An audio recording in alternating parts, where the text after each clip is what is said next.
Saya mendahului jadwal karena ba'da maghrib, itu ada acara maulid dan kebetulan di lingkungan saya harus hadir. Makanya kalau saya ba'da acara itu sekitar kurang lebih jam 8 malam, takut kemalaman. Maka saya dahulukan acara aktivitas ini, nanti mohon dimaklumi ya. Oke, saya ulang lagi. Assalamualaikum warahmatullahi wabarakatuh. Waalaikumsalam warahmatullahi Waalaikumsalam wabarakatuh. warahmatullahi wabarakatuh. Alhamdulillahilladzi arsala rasulahu bil huda wa dinil haqq liyudhhirahu 'ala dini kullihi wa kafa billahi syahida. Asyhadu an la ilaha illallah wahdahu la syarika lah wa asyhadu anna Muhammadan abduhu wa rasuluh. Allahumma shalli 'ala sayyidina Muhammad wa 'ala ali sayyidina Muhammad. Wa ya ayyuhal hadirun ittaqullaha haqqa tuqatihi wa la tamutunna illa wa antum muslimun. Qala Allahu ta'ala fil Qur'anil Karim. A'udzu billahi minasyaitonir rajim. Bismillahirrahmanirrahim.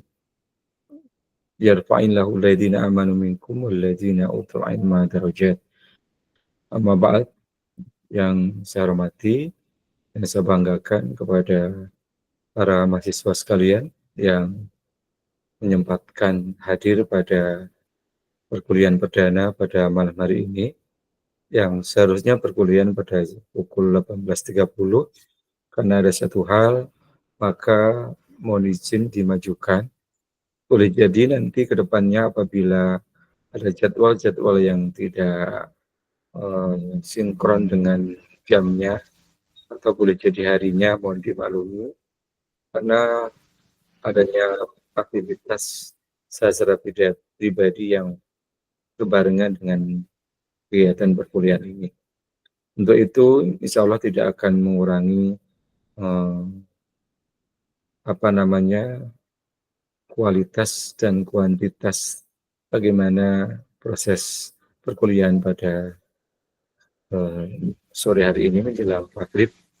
Dan insya Allah nanti apabila ini sekarang sudah maghrib, kita break dulu, kita sholat kurang lebih 5 menit. Saya berikan waktu sekarang 17.54, setidaknya pas 18.00 nanti kita mulai kembali lagi. Ya, oke. Karena sudah maghrib, saya izin sholat duluan, dan saya harap saudara juga melakukan ibadah sholat terlebih dahulu. Dan jangan keluar dari Google Meet ini, mohon untuk berada di ruang Zoom pada kesempatan sore hari ini. Terima kasih atas kesadarannya. Saya pamit sholat terlebih dahulu. Baik, Pak, terima kasih.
Ya, Assalamualaikum warahmatullahi wabarakatuh. Kembali bertemu.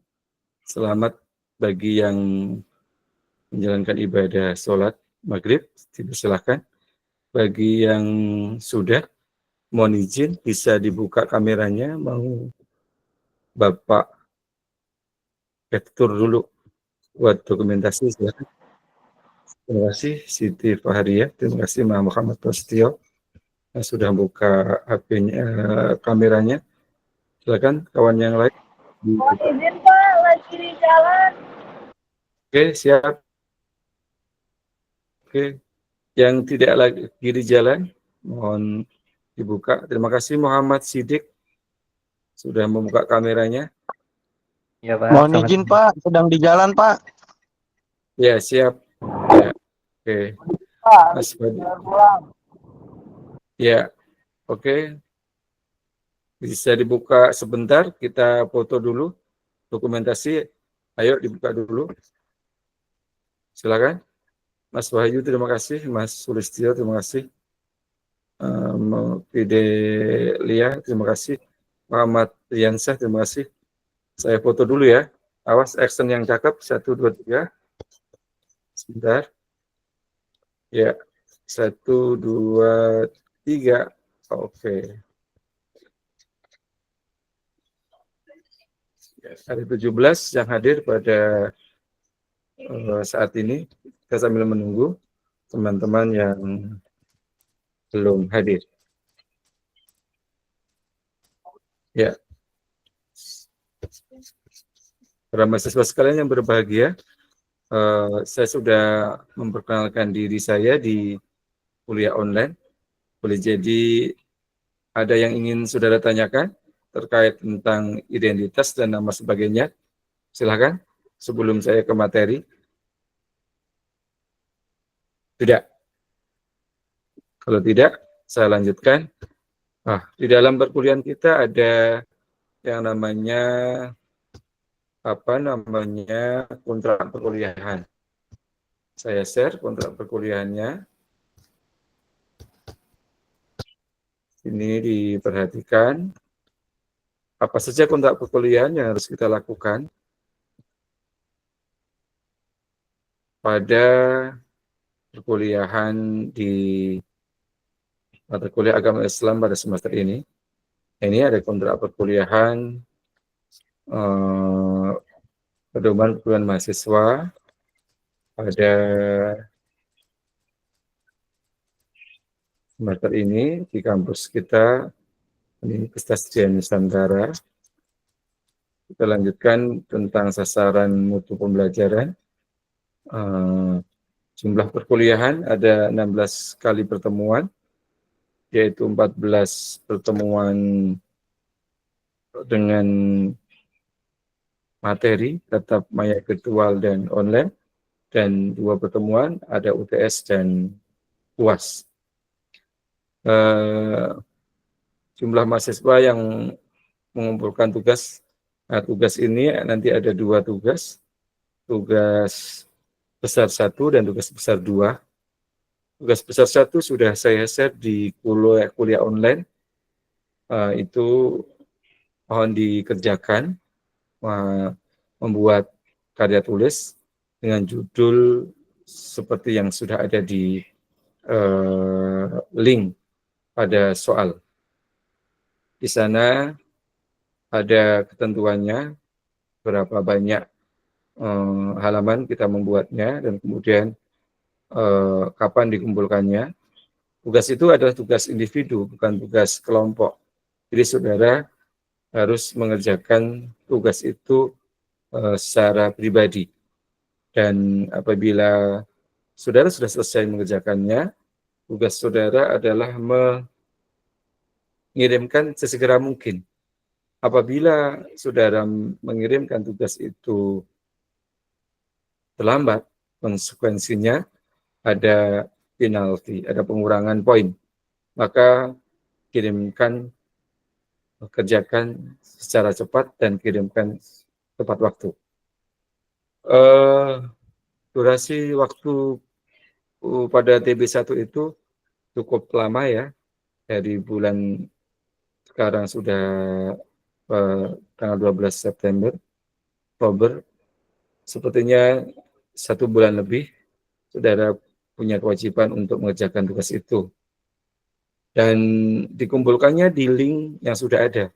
Situ sudah saya jelaskan linknya dan bagaimana cara membuat nama filenya. File itu dibuat berdasarkan nama dulu, nama saudara, kemudian NIM, baru mata kuliahnya apa. Jadi ada 2 tugas, TB1 dan TB2. Selain tugas itu ada juga terkait tentang tugas pada kuis dan forum. Jumlah kehadiran mahasiswa 100% di kelas minimal tercapai 80%. Seluruh materi dalam RKPS, jadi RPS, rencana program semester, minimal tercapai 80%, nilai rata-rata kelulusan itu diharapkan kepada saudara tidak ada nilai C, minimal B lah, mencapai 80%. Bicara tentang tugas, pada awal perkuliahan akan dijelaskan ditandatangani kontrak perkuliahan.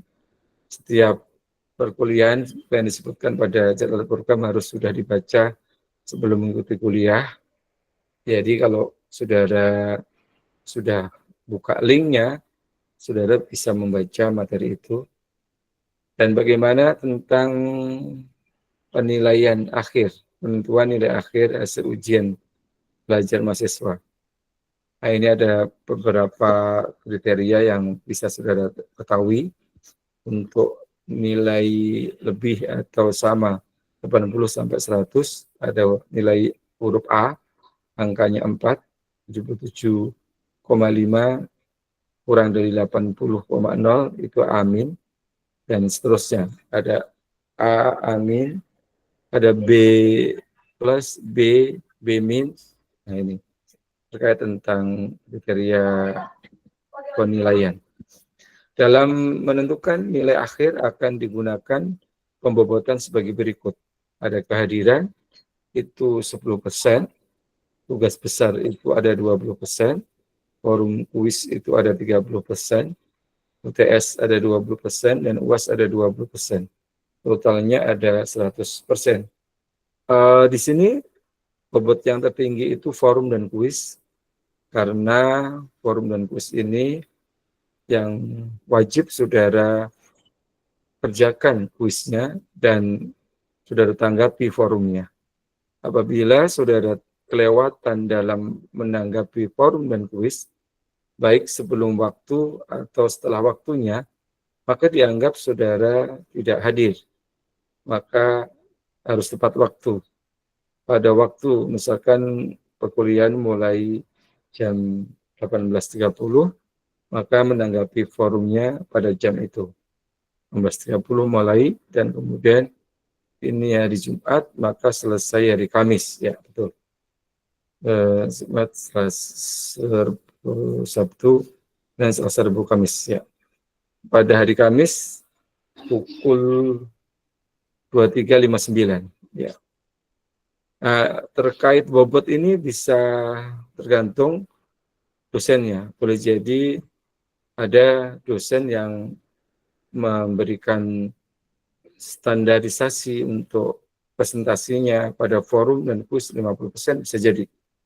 Ini terkait tentang dosen mau memberikan nilai kepada saudara seperti apa.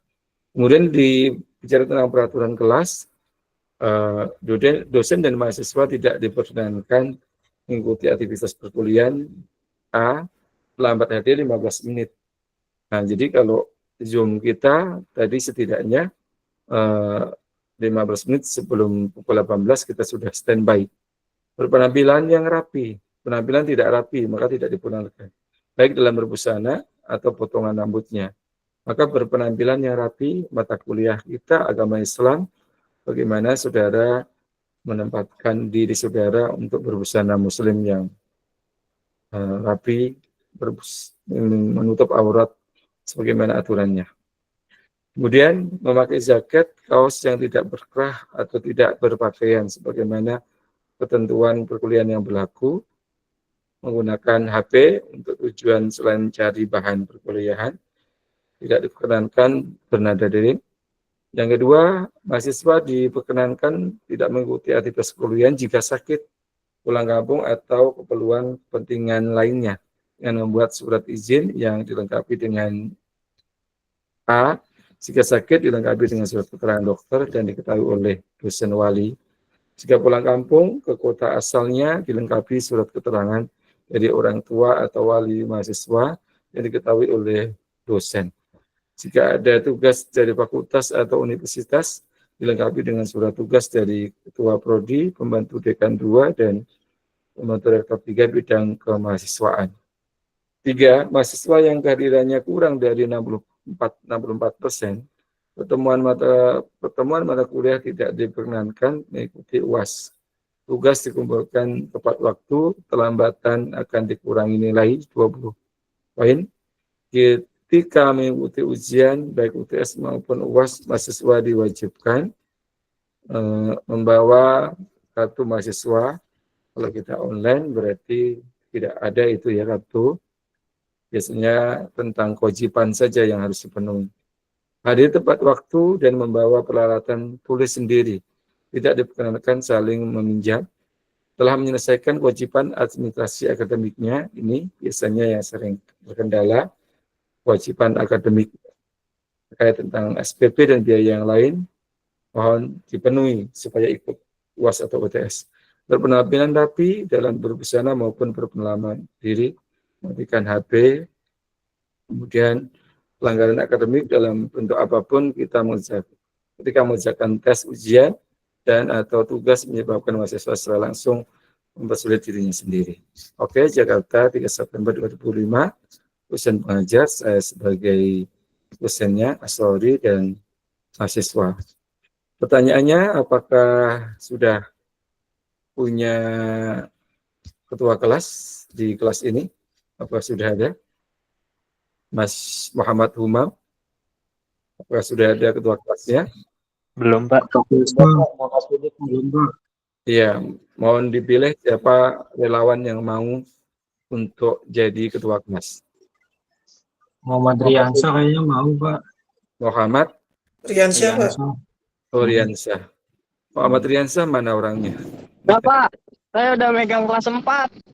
Oh, tolong yang lain dipegang. Mas Wahyu mungkin? Mas Wahyu mau? Mohon dikoordinasi. Saya juga lagi banyak megang yang kelas lain juga, Pak. Tapi nggak apa-apa, boleh deh. Oke, ya siap. Mas Wahyu koordinasi nanti ya dengan saya sebagai dosen terkait tentang bagaimana teman-teman yang kuliah pada mata kuliah pendidikan agama Islam.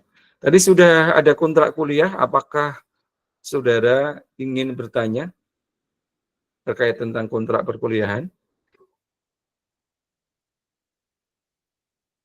Cukup? Bentar. Cukup dipahami? Oke, kalau cukup saya langsungkan kepada materi selanjutnya, yaitu RPS. RPS itu rencana program semester ya. Apa saja yang akan kita bahas pada perkuliahan kita.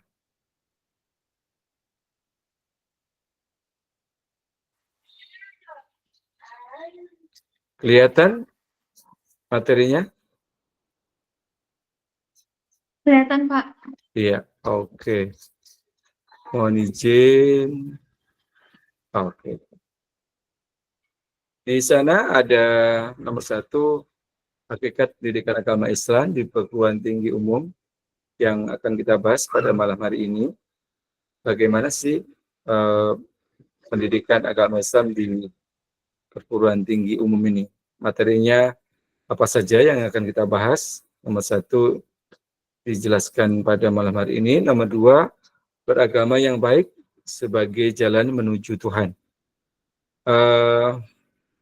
Agama apapun pasti punya tujuan.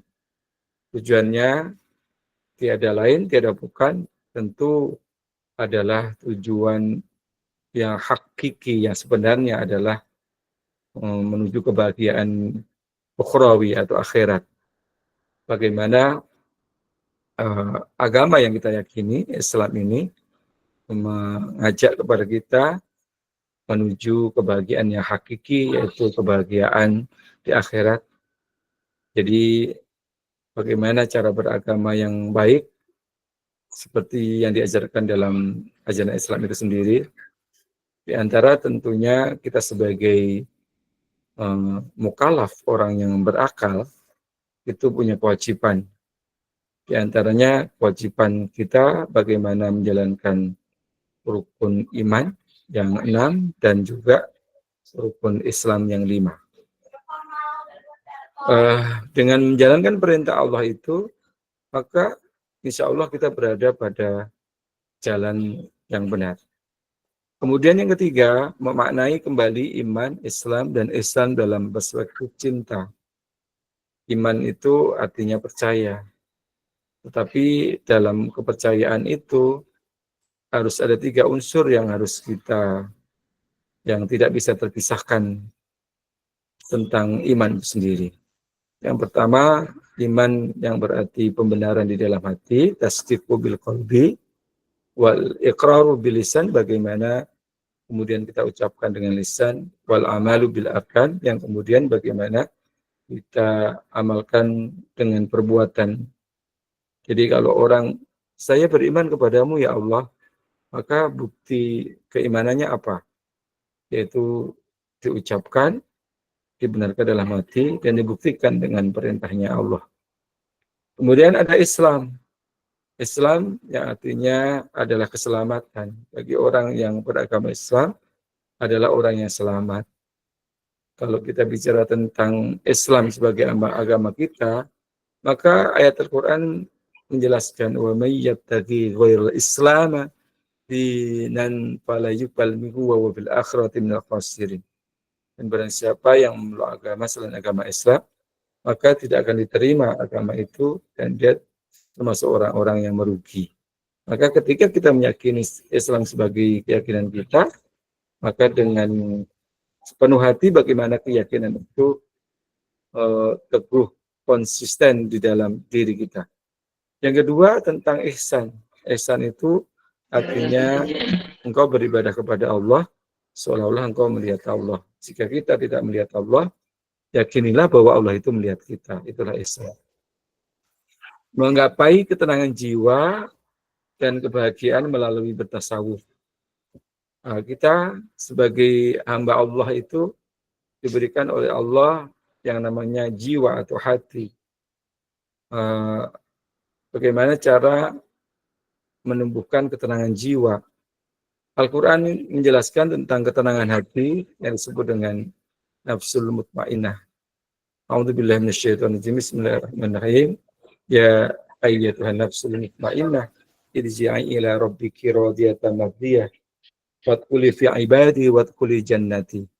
Wahai jiwa yang tenang, kembalilah kepada Allah. Masuklah ke dalam golongan orang-orang yang ahli ibadah, dan masuklah ke dalam surganya Allah SWT. Itu ketenangan jiwa. Ketenangan jiwa itu bisa kita lalui dengan bagaimana kita, salah satu cara dengan bertasawuf. Tasawuf itu hanyalah sebuah metode bagaimana cara kita mendekatkan diri kita kepada Allah. Ada orang yang merasa bahagia dengan tinggal di serambi masjid, di lingkungan masjid, meninggalkan keluarganya, dia ingin menenangkan jiwanya dengan cara-cara bertasawuf. Maka boleh saja. Tetapi kalau kita sebagai manusia yang sering berdoa tentang kebahagiaan itu adalah seimbang antara dunia dan akhirat, maka tidak usah kemudian menjadikan permasalahan bagaimana dunia ini menjadikan ladang kita menuju akhirat. Mencari nafkah untuk biaya kuliah, untuk keluarga, itu wajib kita lakukan. Tetapi ketika kita beribadah kepada Allah pun juga tidak boleh kita tinggalkan. Bagaimana kebahagiaan dunia dan akhirat itu seimbang dalam menggapai ketenangan itu sendiri. Muslim dan Al-Quran, interaksi ideal seorang Muslim bersama kitab sucinya. Al-Quran ini sebagai pedoman hidup bagi umat Islam.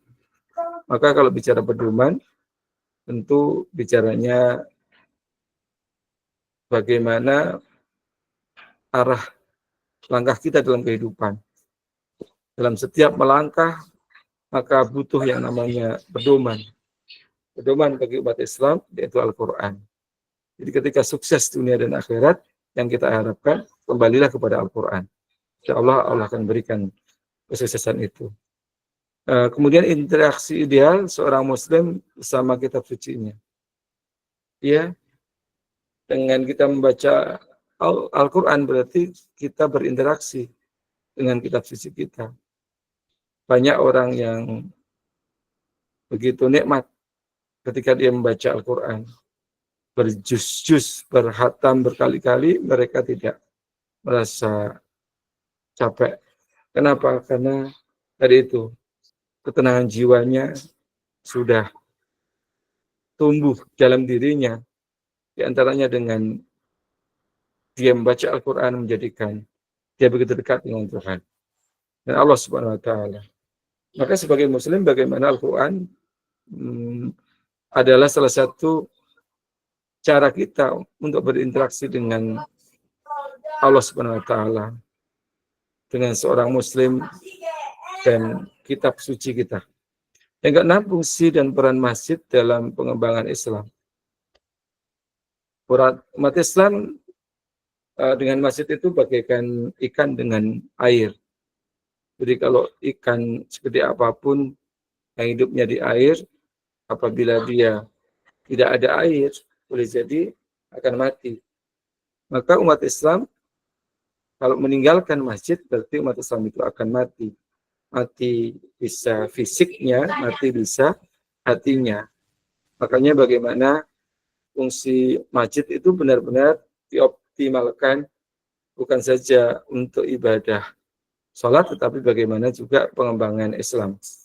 Contohnya pembahasan tentang ekonomi Islam, tentang ilmu pengetahuan dan teknologi, nah itu akan tumbuh hebat nantinya. Pemahaman terhadap fungsi dan peran masjid itu sendiri. Yang ketujuh, pentingnya moderasi beragama. Moderasi beragama itu bagaimana memodernkan cara beragama kita, cara memahami agama kita, dan juga cara memahami terhadap pemahaman orang lain.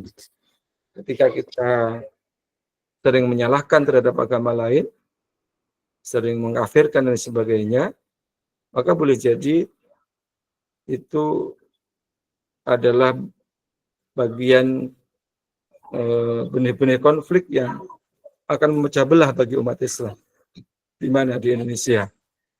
Umat beragama di Indonesia. Makanya bagaimana moderasi beragama itu tumbuh, sikap toleran, sikap tasamuh, sikap ta'awun, sikap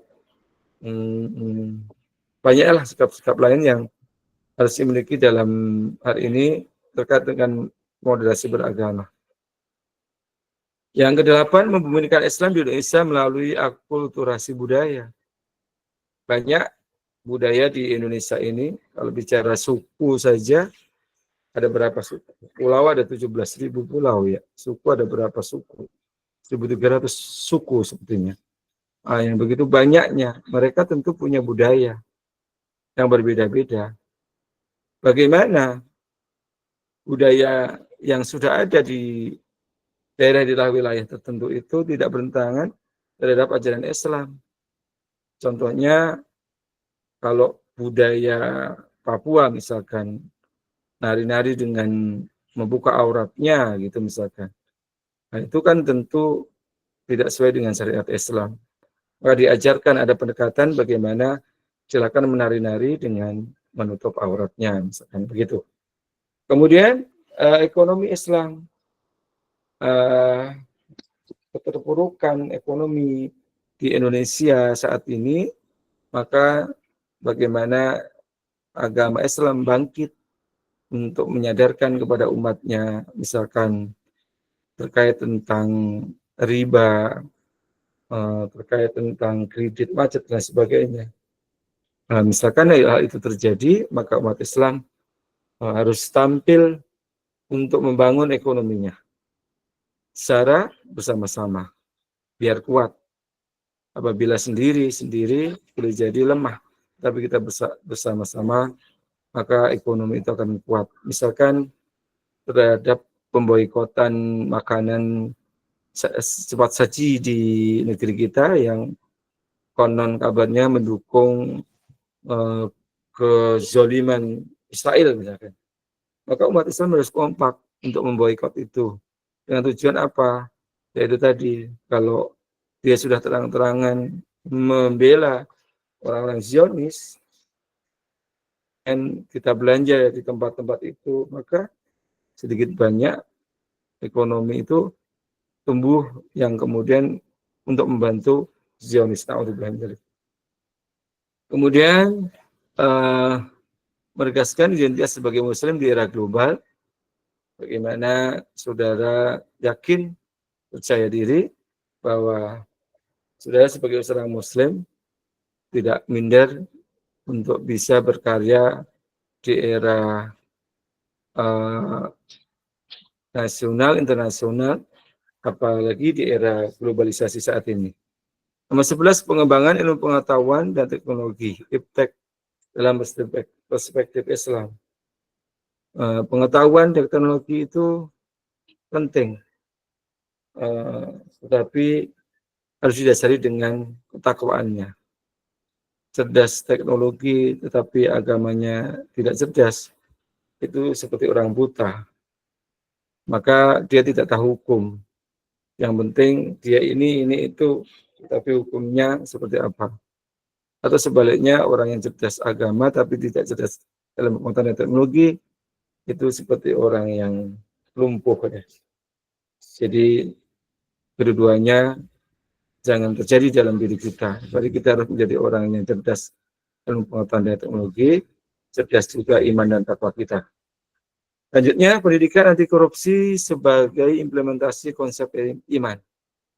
Ya, korupsi ini menjadi penyakit yang menaunnya. Kita tidak bisa menghadangnya begitu saja.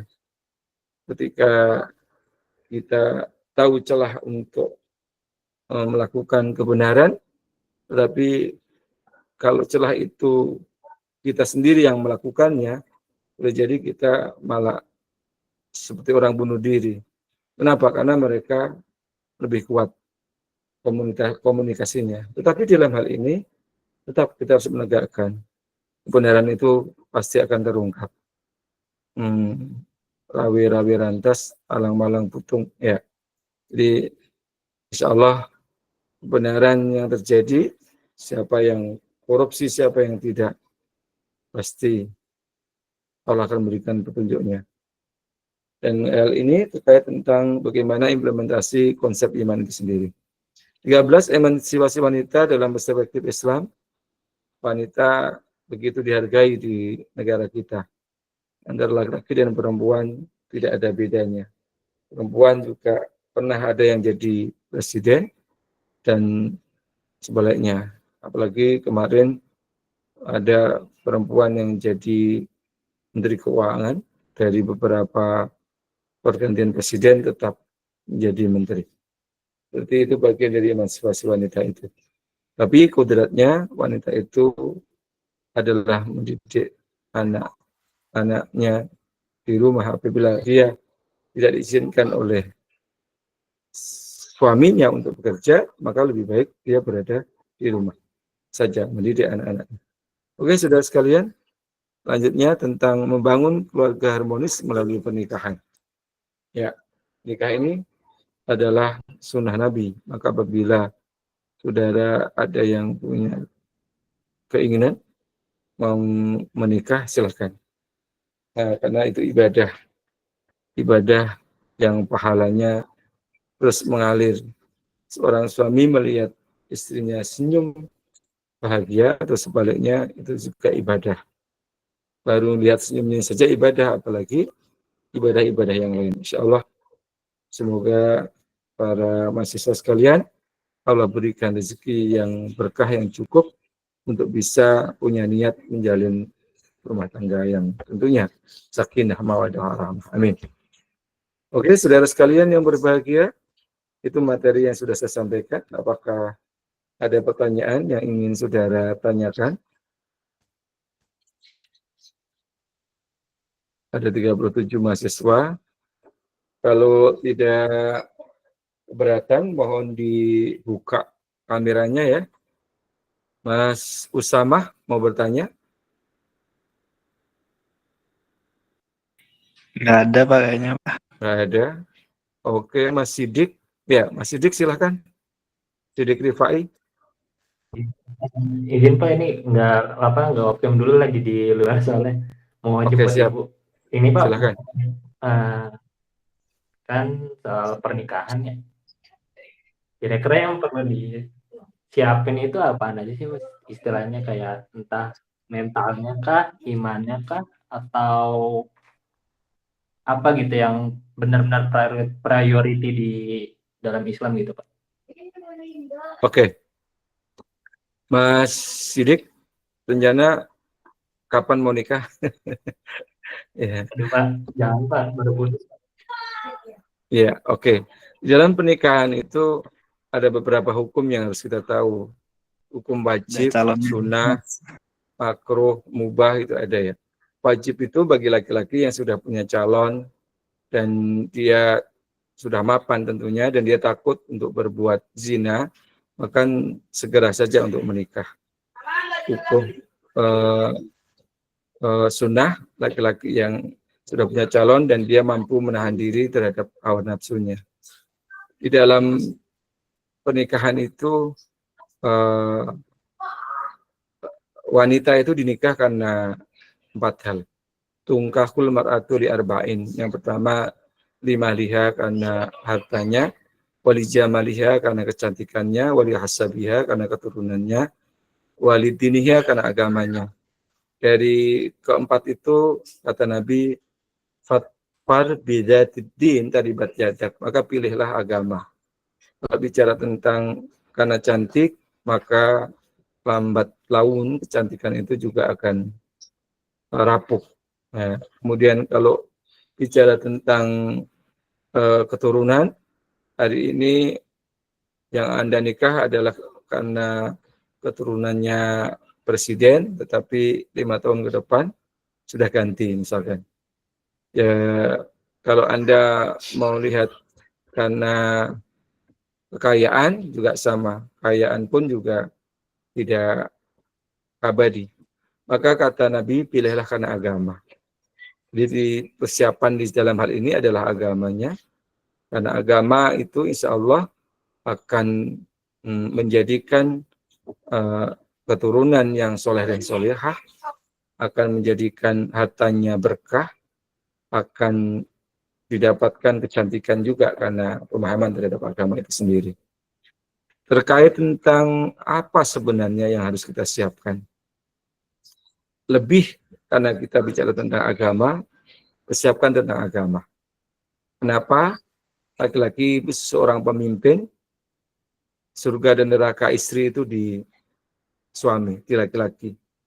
Jadi ketika saudara menjadi pemimpin, maka di sana pemimpin yang terkait tentang ibadah, hablum minallah, sebut saja sholat, maka imam, laki-laki harus mampu jadi imam. Imam sholat, pemimpin dalam sholat, mengajak anak dan istrinya berjamaah. Nah, di situ penting. Nah, bicara tentang finansial, saya gambarkan saya pribadi saja ya. Saya dulu, mohon izin, belum punya apa-apa. Pada waktu nikah juga kerjaan itu belum mapan. Terpikir, tapi saya berdoa, semoga Allah berikan saya jalan yang terbaik. Itu nggak punya kendaraan, nggak punya rumah, tapi dengan pernikahan itu Allah berikan yang namanya banyak keberkahan. Akhirnya punya anak, anak itu juga membawa rezeki, gitu kan. Kemudian istri selalu memberikan doa untuk kita, yang kemudian juga membuka karir kita, kerjaan kita. Jadi Mas Muhammad tak usah takut kalau belum punya modal, selama niat itu benar, insya Allah Allah pasti akan berikan jalan. Jadi jangan sampai saya nggak mau nikah, kenapa? Alasan belum siap secara finansial. Ya insya Allah Allah akan siapkan. Yang penting pemahaman agama itu dimiliki oleh kita yakin pasti Allah akan berikan jalan rezeki itu yang disebut dengan datangnya dari mana saja. Mas Sidit, mungkin itu yang saya sampaikan. Baik Pak, cukup Ya. menjawab. Iya, Terima kasih. oke. Siapa lagi yang mau bertanya? Usama, mau nikah? Usama nanya katanya bisa berapa Pak? Apanya? Istrinya? Mau Pak, tapi ntar dulu lah. Iya. Ya, kalau laki-laki itu mampu, ya silahkan lebih dari 1, tapi maksimal 4. Tapi kalau dia tidak mampu, ya 1 saja untuk berlaku adil. Karena katanya walaupun surganya istri di suami, banyak istri tidak mau dipoligami. Ya, jadi kalau Mas Usama mampu secara finansial, mampu berlaku adil, kalau mau nikah lebih dari 1 ya monggo. Tetapi apabila tidak mampu, cukup 1 saja. Insya Allah Allah berikan keberkahan. Ya, amin. Ada lagi Amin. yang Mas Bayu? Usama punya 3 calon. Nah, kalau calon itu jangan hanya 3, sekampus juga boleh. Kan baru calon. Iya, tetapi tidak boleh loh nikah dengan perempuan sekantor ya, nggak boleh. Atau nikah dengan laki-laki sekampus juga nggak boleh. Karena kebanyakan Pak. Iya betul. Iya. Ya ada lagi. Itu tadi materi itu boleh dikembangkan, dicari yang lain. Apa Mas? Raffi sama sekampus itu Pak. Ya Raffi. Siapa itu? Izzy. Ya, Izzy mau tanya Izzy? Enggak Pak. Mau Enggak. nanya itu Pak, katanya kalau istrinya 10 boleh nggak? Tadi maksimal 4. Kalau 10 berarti yang 6 diceraikan. Ya udah bisa Pak. Sama siapa? Oke. Itu materinya secara global itu. Hari ini kita membahas tentang materi kita sendiri, yaitu tentang hakikat pendidikan, materi pendidikan Islam tadi ada Usama. Usama mau nanya apa? Nanya masalah ini Pak, misalkan orang yang mau kita deketin tuh orangnya finansialnya lebih dari kita gitu Pak. Itu kita sebagai laki-laki walaupun kalah finansial itu beraniin maju atau udah mundur aja gitu Pak? Lanjut. Nah itu saudara beruntung. Kalau kita bicara tentang kisah Nabi Rasulullah SAW, istri yang pertama kan Siti Khadijah, seorang konglomerat loh ya, hebat, orang yang kaya pada masanya, menikah dengan Rasulullah. Bicara tentang usianya juga jauh. Rasulullah waktu itu 25, Khadijah 40 tahun. Itu berlangsung pernikahan, menjadi istri pertama Nabi. Dan di situ berarti apa? Finansial yang dimiliki oleh Khadijah pada waktu itu menjadi orang kaya bisa membantu dakwah Rasulullah SAW. Jadi Usamah ketika ada perempuan secara finansial itu lebih mapan, kita tidak usah takut. Yang terpenting kan ada pendekatan yang sudah Anda lakukan, ada ta'aruf. Oh iya, ketika saudara melamar, yakin saudara akan diterima. Lah ini saudara belum kenal dan dia juga belum tentu menerima, saudara pede melamar, malah malu nanti. Jadi ada pendekatan terlebih dahulu. Oh iya, alhamdulillah. Kemudian baru nanti kita bicarakan. Jadi jangan alasan finansial menjadikan mengurungkan kita untuk menikahi perempuan. Ketika perempuan itu mau, ya saya yakin tidak berorientasi kepada finansial itu sendiri. Ya, Mas Osama. Tapi kan biasanya gini apa ya, misal perempuannya tuh inilah mending gitu ya, tapi kan biasanya kan tuntutan orang tua gitu Pak.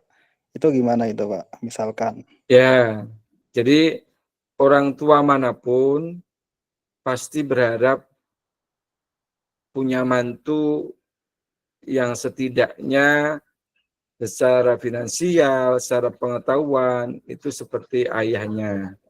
Setidaknya seperti itu harapan. Dan saya yakin semua perempuan, semua orang tua berharap kepada calon pilihan menantunya, laki-laki sebagai calon menantu adalah orang-orang yang baik. Orang-orang yang baik, baik itu akhlaknya, baik itu finansialnya, baik itu pangkat derajatnya, tetapi kan pada akhirnya adalah orang tua yang memahami bahwa segala sesuatu itu tidak terlepas dari takdir Allah.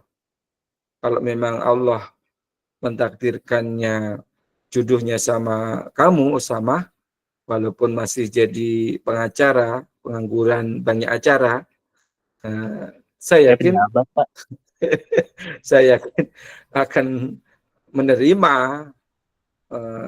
Kan tidak bisa dipungkiri kalau bicara tentang jodoh. Walaupun asam di gunung, garam di laut, maka akan bertemu jua. Ya Mas? Yakin? Bismillah. Siap. Oke, siap. Saya lanjutkan materinya ya. Oke, siap? Siap Pak. Ini materi kita yang modul 1 pada hari ini.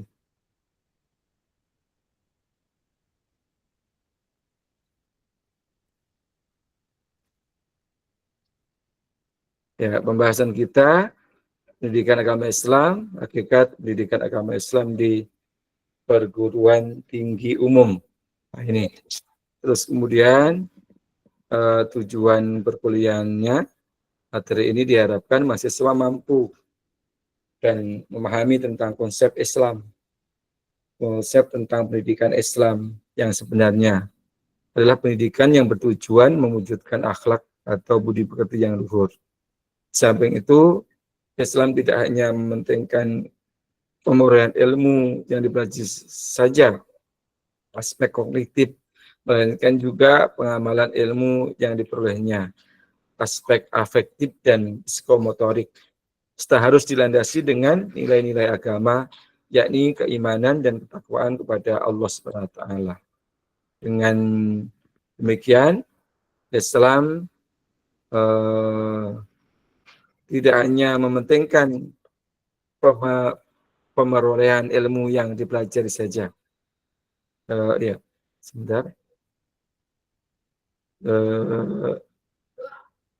Aspek afektif dan psikomotorik serta harus dilandasi dengan nilai-nilai agama, yakni keimanan, ketakwaan kepada Allah. Dengan demikian, Islam tidak hanya mementingkan masalah pikir, tetapi Islam lebih mementingkan masalah zikir. Zikir itu berarti bagaimana menggerakkan hati kita, yaitu dengan berdoa kepada Allah Subhanahu wa taala.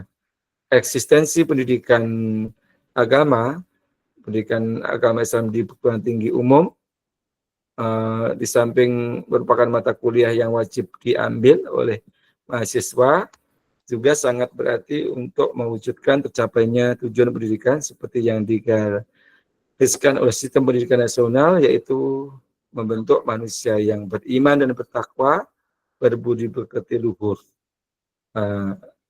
berimplikasi pada terwujudnya masyarakat yang berkualitas.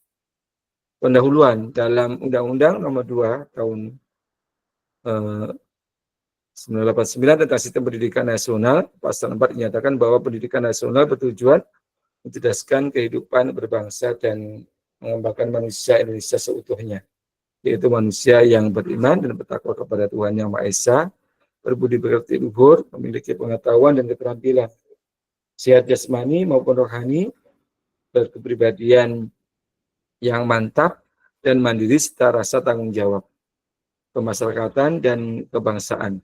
Rumusan ini masih bersifat abstrak dan kalau dikembangkan lagi akan membutuhkan uraian yang sangat panjang, mengingat untuk mewujudkan tujuan-tujuan yang luhur tersebut diberikan suatu proses dan upaya yang kondusif.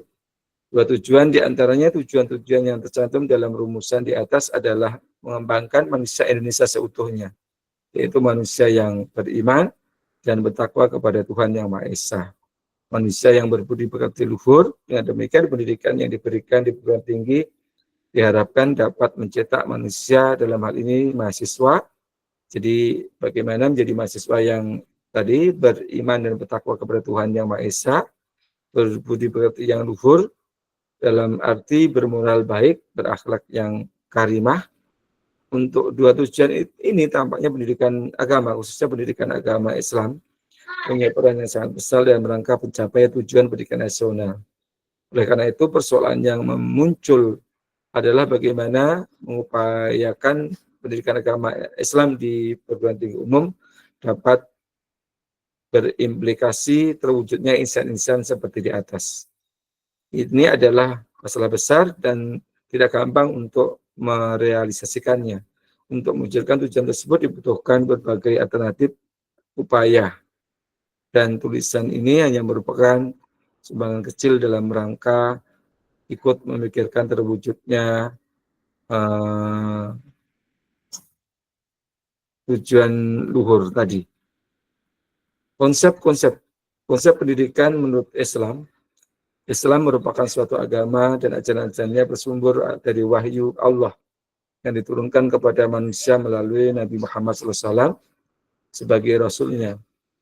Dalam bukunya yang berjudul berbagai aspek, Harun Nasution menguraikan dengan panjang lebar berbagai segi dan ilmu yang menjadi cakupan atau pembahasan Islam. Berbagai aspek atau segi ini terambil dari konsep-konsep yang ada dalam dua sumber aslinya, yaitu Al-Quran dan Sunnah. Halo, siapa ya yang berbicara? Raffi. Ayo Raffi, mohon di mute. Udah tuh Pak. Iya, oke, makasih. Jadi berbagai aspek atau segi ini terambil dari konsep-konsep yang ada dalam dua sumber aslinya, yaitu Al-Quran dan Sunnah. Dari kedua sumber pokok ini, para pemikir Islam berhasil mengambil berbagai ajaran atau konsep dalam berbagai aspek kehidupan manusia. Konsep yang terpenting dalam Islam adalah tauhid, yaitu ajaran yang menjadi dasar dari segala dasar dalam Islam, yakni pengakuan tentang adanya satu Tuhan, yaitu Allah. Konsep-konsep lain yang terkandung dalam Islam adalah konsep hukum, konsep moral, konsep politik, konsep sejarah, konsep falsafat, dan lain sebagainya. Atas dasar hal di atas, Islam berlainan dengan apa yang diketahui umum. Bukan hanya mempunyai satu dua aspek, tetapi Islam punya berbagai aspek atau konsep-konsep yang disebutkan di atas hanyalah sebagian saja. Sebenarnya masing-masing banyak lagi aspek lain yang berhasil diungkap oleh para sarjana atau pemikir Islam sejalan dengan bidang keilmuan mereka. Departemen Pendidikan Agama yang dalam hal ini bertanggung jawab dalam pembinaan pendidikan agama Islam di perguruan tinggi umum. Hingga saat ini berhasil menerbitkan berbagai buku tentang buku budi pekerti, ada tentang disiplin ilmu, ada juga buku tentang hukum, sejarah, sosiologi, antropologi, ilmu pengetahuan. Berkaitan dengan pendidikan atau dengan kata lain konsep pendidikan menurut Islam, M. Atiyah Al-Abrasi, pakar pendidikan dari Mesir, mengatakan bahwa inti atau jiwa pendidikan Islam itu adalah budi pekerti, akhlak ya. Jadi pendidikan budi pekerti dan akhlak adalah jiwa pendidikan dalam Islam. Mencapai suatu akhlak yang sempurna adalah tujuan sebenarnya dari pendidikan itu sendiri. Hal ini tidak berarti bahwa pendidikan Islam tidak mementingkan pendidikan jasmani, akal, ilmu, ataupun segi-segi praktis lainnya. Tetapi maksudnya ialah bahwa pendidikan Islam memperhatikan segi-segi pendidikan akhlak, seperti juga segi-segi lainnya. Mahasiswa membutuhkan kekuatan dalam hal jasmani, akal, dan ilmu. Mohon izin. Sebentar.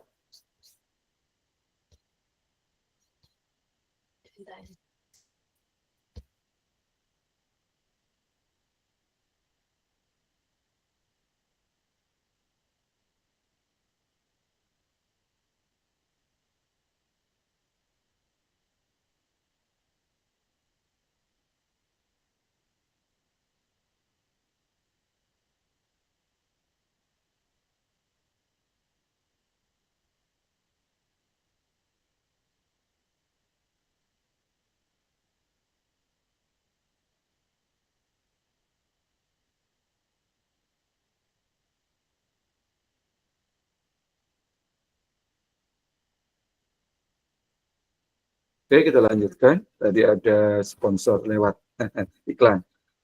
Oke, Islam tidak mementingkan pendidikan jasmani, akal, ilmu. Bukan berarti Islam tidak mementingkan pendidikan jasmani, akal, ilmu, atau segi-segi praktis lainnya. Tetapi maksudnya ialah bahwa pendidikan Islam memperhatikan segi-segi pendidikan akhlak, seperti juga segi-segi lainnya. Mahasiswa membutuhkan kekuatan dalam jasmani, akal, dan ilmu, tapi mereka juga membutuhkan pendidikan budi.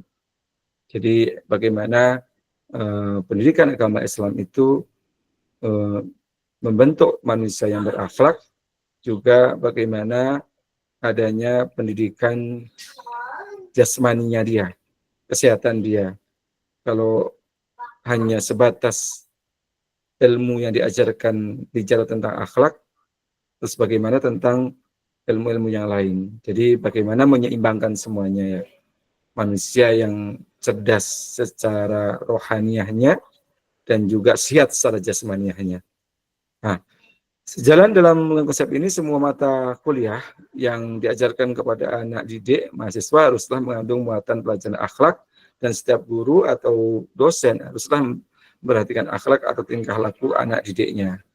Sejalan dengan apa yang dikemukakan oleh Abrasi, Harun Nasution menegaskan bahwa tujuan pendidikan dalam konsep Islam tidak hanya mengisi anak didik dengan ilmu pengetahuan dan mengembangkan keterampilannya, tetapi juga mengembangkan aspek moral dan agamanya. Konsep ini sejalan dengan konsep manusia yang tersusun dari tubuh, akal, dan hati nurani yang kita yakini bersama. Jadi konsep pendidikan seperti ini menghendaki bukan hanya mengintegrasikan nilai-nilai kebudayaan nasional, tapi juga pengintegrasian ajaran-ajaran agama ke dalam pendidikan. Islam memberikan penghargaan yang tinggi terhadap ilmu. Tetapi ilmu yang dimaksud adalah ilmu yang amaliyah. Ilmu yang amaliyah, bagaimana ilmu itu diaplikasikan dalam kehidupan kita. Jadi punya ilmu ya harus kita amalkan. Dalam pepatah Arab, ilmu yang tidak diamalkan bagaikan pohon yang tidak ada buahnya. Pepatah ini menggambarkan bahwa suatu ilmu yang diperoleh seseorang tidak banyak memberikan manfaat apabila tidak diamalkan atau tidak dipraktekkan. Jadi saudara sekalian, bagaimana sedikit ilmu yang kita miliki, kita mampu mengamalkannya. Manusia seluruhnya akan hancur, ya, kecuali orang-orang yang berilmu. Semua orang yang berilmu itu juga akan hancur, kecuali orang-orang yang beramal. Semua orang yang beramal pun akan hancur, kecuali orang-orang yang ikhlas dan jujur. Dengan pernyataan tersebut, Al-Ghazali mengendaki supaya setiap muslim mau belajar, kemudian beramal. Belajar dan beramal, bekerja dengan ilmunya. Dalam selanjutnya, ikhlas dan jujur pula dalam perbuatannya. Lebih dari itu, semuanya tidak ada artinya di hadapan Allah apabila tidak dilandasi oleh iman yang benar kepada Allah atau tauhid. Karena menurut konsep Islam, semua ilmu dan amal harus selalu dilandasi oleh iman atau tauhid terhadap Allah. Oleh karena itu, dalam Al-Quran ditegaskan bahwa Allah akan memberikan penghargaan dan akan mengangkat derajat orang-orang yang berilmu, pengetahuannya dilandasi oleh keimanan dengan kebenaran kepada Allah. Ayatnya menjelaskan, A'udzubillahi minasyaitonir rajim. Bismillahirrahmanirrahim. Yarfa'illahu alladziina aamanu minkum walladziina utul ilma darajat.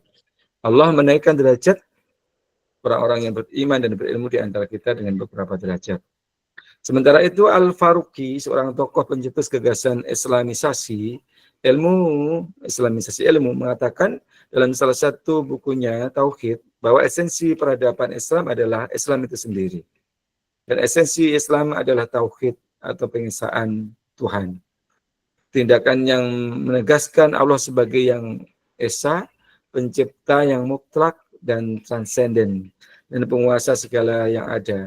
Bagi kaum muslimin tidak bisa diragukan lagi bahwa Islam, kebudayaan Islam dan peradaban Islam memiliki esensi pengetahuan, yaitu tauhid.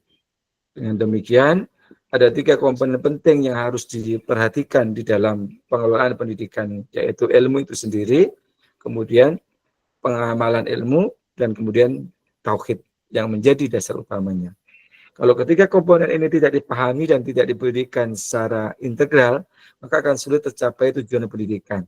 Sebagaimana disebutkan di atas, pendidikan agama Islam di perguruan tinggi umum, tujuan diberikannya pendidikan agama di perguruan tinggi menurut konsorsium ilmu agama Dikbud adalah membantu terbinanya sarjana beragama yang beriman dan bertakwa kepada Tuhan Yang Maha Esa, berbudi pekerti luhur, berpikir filosofis, bersikap rasional, dinamis, berpandangan luas, ikut serta dalam kerjasama antar umat beragama dalam rangka pengembangan dan pemanfaatan ilmu dan teknologi, serta seni untuk kepentingan nasional. Kalau tujuan pendidikan agama itu dirumuskan untuk pendidikan agama Islam, maka tujuan PAI, pendidikan agama Islam, adalah membantu terbinanya sarjana muslim yang sarjana muslim yang satu, yang mantap iman dan keyakinannya kepada Allah. Jadi mata kuliah pendidikan agama Islam di Undira ini, Universitas Dian Nusantara, bagaimana membantu terbinanya para mahasiswa yang mantap iman dan keyakinannya kepada Allah dan agama Islam yang dipeluknya, tidak goyah gitu ya. Pemahaman dan pengertiannya tentang azas nilai dan norma agama Islam untuk disiplin ilmunya meningkat. Jadi pemahamannya, pengetahuannya, sikapnya, keterampilannya meningkat. Kemudian bersikap toleran dalam kehidupan sosial. Jadi satu kampus, satu kelas, ada yang berbeda pemahaman agamanya. Maka bagaimana tumbuhnya sikap toleran di dalam diri kita, menghormati kepada mereka. Melihat rumusan di atas, pendidikan agama Islam punya tanggung jawab yang sangat besar untuk mewujudkan tujuan-tujuan tersebut. Banyak hal yang perlu mendapat perhatian. Misalnya, posisi mata kuliah pendidikan agama Islam itu sendiri, idealnya PAI, pendidikan agama Islam juga pendidikan agama lain yang menempatkan posisi kunci dan terintegrasi secara fungsional dengan berbagai disiplin ilmu atau bidang. Nyataannya pendidikan agama Islam masih sering dianggap berada pada posisi pinggiran, teralienasi. Nah, termarginalkan dari bidang studi lainnya. Masalah lain yang perlu mendapat perhatian adalah masalah materi. Oke, sedang azan Isya. Mohon izin, saudara mendengar? Iya Pak, betul Pak. Oke, kita break dulu sebentar ya. Oh. Iya Pak.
Ya, tes saya teruskan kembali. Mohon izin. Jadi kita break dulu ya. Kemudian kita lanjutkan masalah lain yang perlu dapat perhatian adalah masalah materi pendidikan agama Islam. Idealnya materi perkuliahan pendidikan agama Islam di perguruan tinggi umum adalah aspek rasionalnya dan terkait erat relevansinya dengan kebutuhan pembangunan nasional yang menjadi kebutuhan bersama. Aspek ini sebenarnya merupakan bagian terbesar dari ajaran Islam. Dalam kenyataannya, materi pendidikan agama yang diajarkan tampak masih lebih banyak dalam aspek tradisionalnya atau aspek dogmanya atau aspek ritualnya yang memang menjadi salah satu esensi dari ajaran Islam. Kecuali itu, alokasi waktunya pendidikan agama Islam di perguruan tinggi umum dengan 2 SKS pada umumnya dianggap terlalu sempit dan tidak mencukupi, seperti di mata kuliah agama ini kan cuma 2 SKS ya. Masalah dosen pendidikan agama juga demikiannya. Idealnya dosen pendidikan agama itu adalah ahli agama yang berpendidikan minimal S2. Selain itu dosen pendidikan agama Islam di perguruan tinggi umum diharapkan mereka yang benar-benar memiliki rasa keterpanggilan tugas lengkap dengan profesionalismenya dan penuh kreativitas, inovatif, dan kepercayaan diri sebagai dosen pendidikan agama Islam.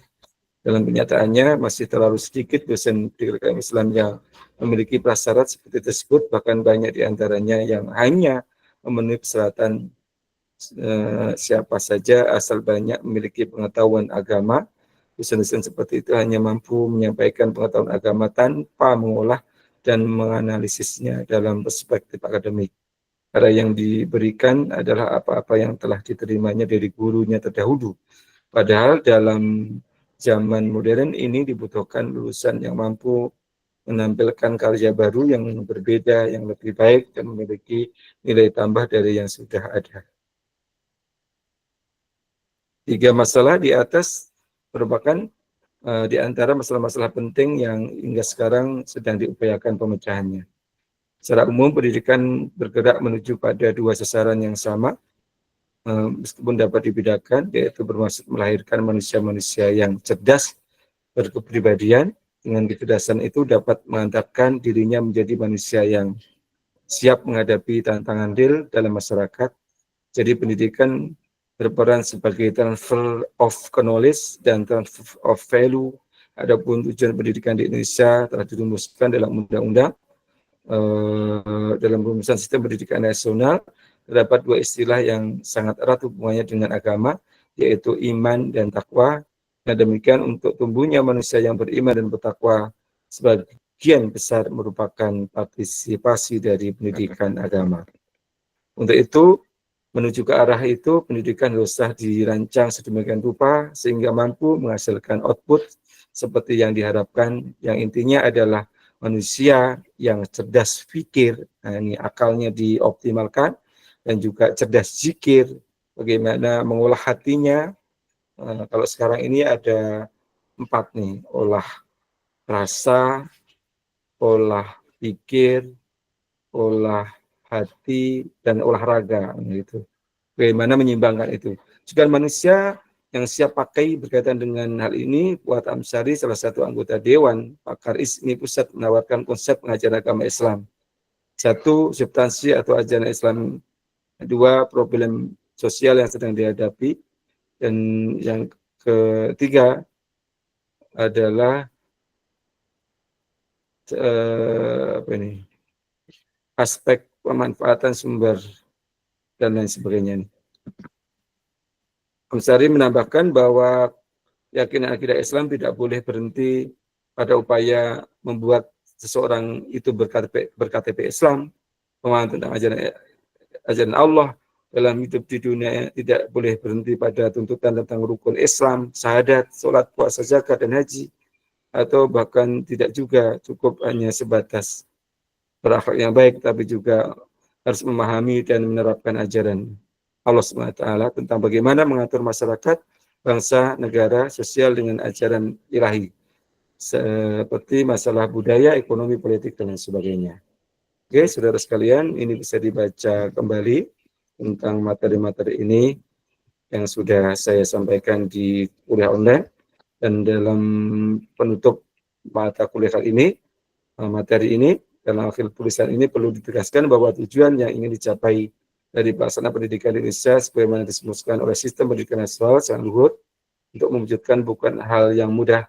Hari ini harus ada kerjasama yang baik berbagai pihak kepentingan dengan masalah ini, khususnya adalah Universitas Dian Nusantara,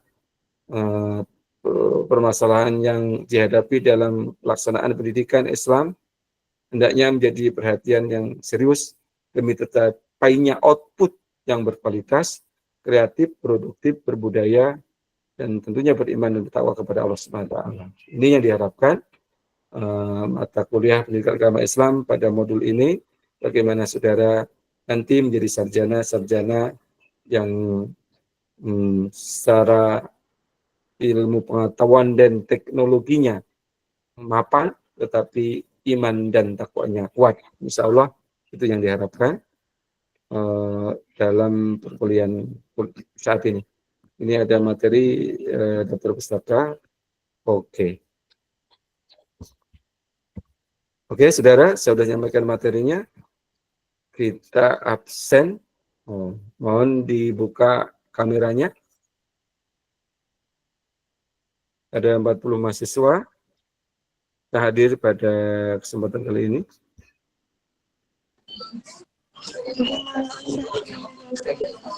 Ayo dibuka kameranya. Mohon izin. Oke. Silakan dibuka.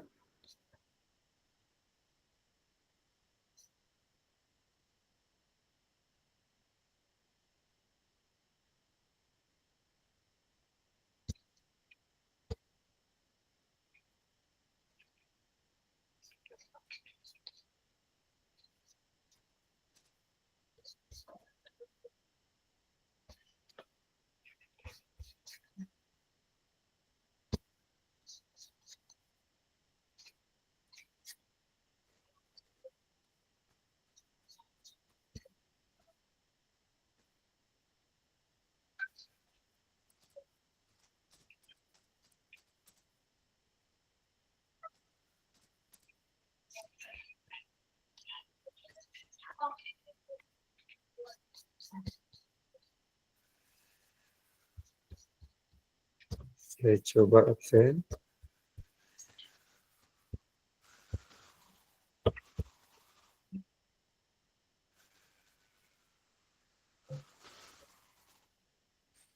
Kelihatankah absennya? Kelihatan, Pak. Oke. Kelihatan, Pak. Kelihatan, Pak.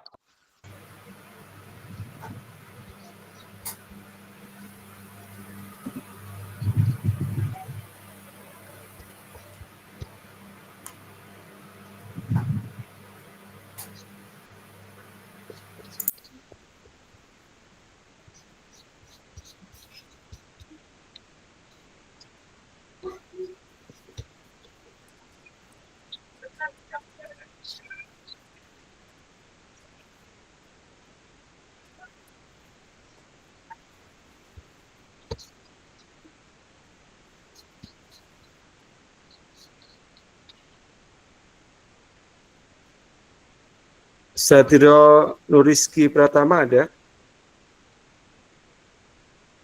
Satrio Nuriski Pratama ada? Tidak ada ya? Kemudian Andi Rahmat Aditya. Andi Rahmat Aditya. Halo, mendengar suara saya? Ada Pak. Sudah, Pak. Dengar Pak. Suaranya ada Pak. Dengar Pak, dengar. Andi ada, Andi? Siti Fahriah? Hadir, Pak. Oke. Mureno Putra Aldiansah? Hadir, Pak, hadir. Fidelia Audrey Resnandia? Hadir, Pak. Syakton Prananda Putra, Hadir, Pak. Muhammad Humam, Muhammad Riansah, Hadir Pak, hadir. Usamah Az-Zuhri, Hadir Pak, hadir. Hadir Pak. Wahyu Hidayatullah, Saya Pak, hadir Pak. Miftah Aji Aprilianto, Miftah Aji, Karistio Putra Pratama, Karistio, Raffi Aprilian, Hadir, Pak, hadir. Muhammad Reza Fatoni,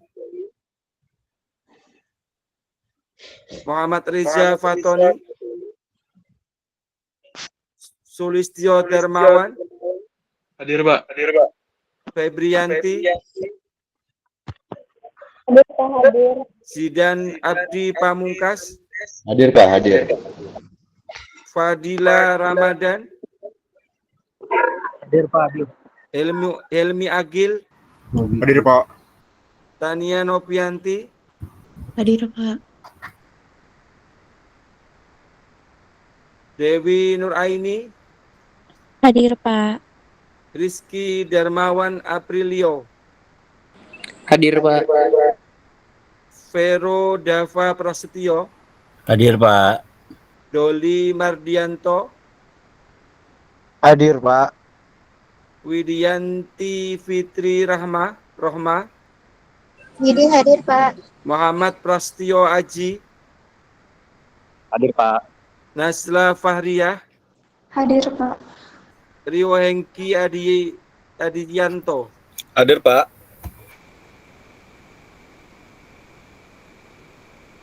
Isna Maulana,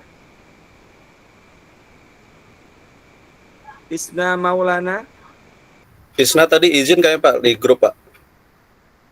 iya, izin. Ya, izin di grup. Di Muhammad Gmail. Siddiq Rifai, Raihan Ahmad Firdaus Rukmana, Hadir, Pak, hadir. Diki Fahri Ramadan, Hadir, Pak, hadir. Walada Hulama Zaki, Hadir Pak, hadir. Muhammad Zaidan Lovin Yogi Prastio, Muhammad Zaidan, Atorik Usaini Subaku, Hadir, Pak, hadir. Helen Pratiwi, Hadir, Pak. Cindy Sagita, Hadir, Pak. Erik Ferdian Ismawan, Bima Putra Purnama, Hadir, Pak. Danang, Danang Rizky. lagi kerja, Pak. Cuma dia join Zoom. Apa Mas? Si Danang lagi kerja, tapi dia join Zoom, Pak. Tadi ada join. Iya, ada join, Pak. Romi Ferdiansah Sutisna,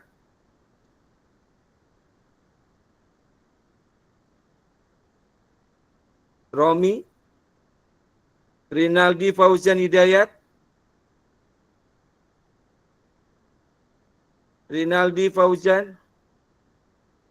Muhammad Rafi Al-Fatah,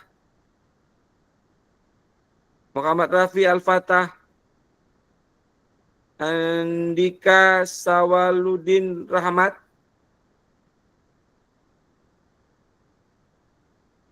Sutisna, Aditya, Muhammad Dimas, Sultan Nabil, Hadir, Pak, saya, Pak.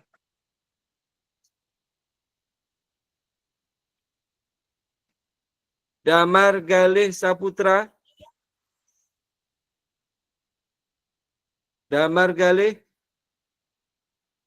Mohrifa Dwi Nugraha, Afandi Rahman, Rifa masuk Pak, Rifa Pak. Mohon maaf. Afandi Rahman, Muhammad Iqbal Ibrahim, Nirfan Izzuddin, Hadir Pak, hadir. siapa yang belum di absen?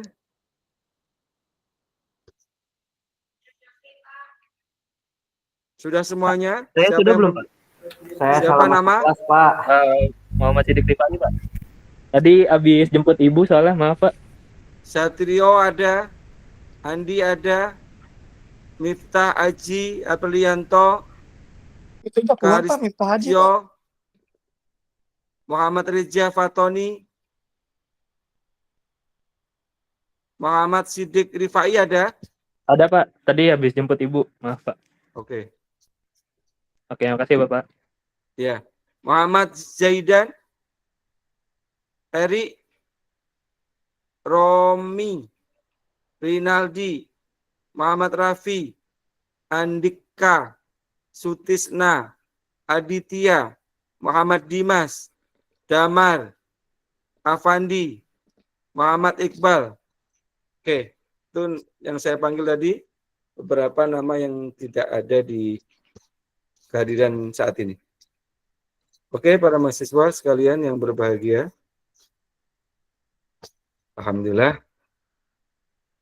kita sudah melakukan perkuliahan pada kesempatan kali ini.